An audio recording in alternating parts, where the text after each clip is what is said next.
আসসালামু আলাইকুম ওয়া রাহমাতুল্লাহ। আপনারা অনেকেই এমন ভুল ধারণা করেন যে মোহাম্মদ কাসিম নিজেকে ইমাম আল মাহদী দাবি করে। তবে প্রকৃত সত্য কথা এটাই যে তিনি কখনোই নিজেকে ইমাম আল মাহদী দাবি করেনি এবং তিনি কখনো আকার ইঙ্গিতেও একথা বোঝানোর চেষ্টা করেনি।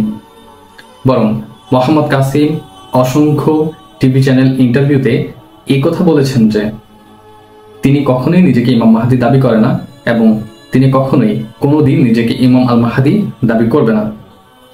মোহাম্মদ কাসিম বলেন, আমি একজন সাধারণ মুসলিম, আমি একজন সাধারণ সুন্নি মুসলিম, আমার আকীদা লা ইলাহা ইল্লাল্লাহ মুহাম্মাদুর রাসূলুল্লাহ।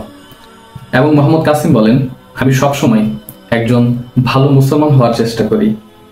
আপনারা যারা একথা বলেন যে মোহাম্মদ কাসিম নিজেকে ইমাম আল মাহদী দাবি করে, দয়া করে আপনারা এমন একটা প্রমাণ উপস্থাপন করুন যেখানে তিনি একথা বলেছেন, অন্যথায় মিথ্যা অপবাদ দেওয়া বন্ধ করুন। কিছু মানুষ মোহাম্মদ কাসিমের স্বপ্ন, তার আচার আচরণ এবং তার বৈশিষ্ট্য দেখে তাকে ইমাম আল মাহদী মনে করে এবং তারা এটা প্রচার করে।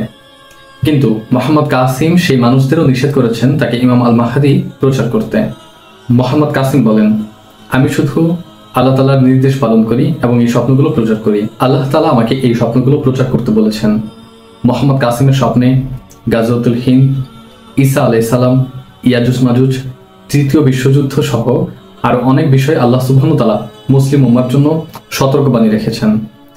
তাই দয়া করে মোহাম্মদ কাসিমের স্বপ্নগুলো পড়ুন এবং সত্য জানুন। জাযাকাল্লাহু খায়র।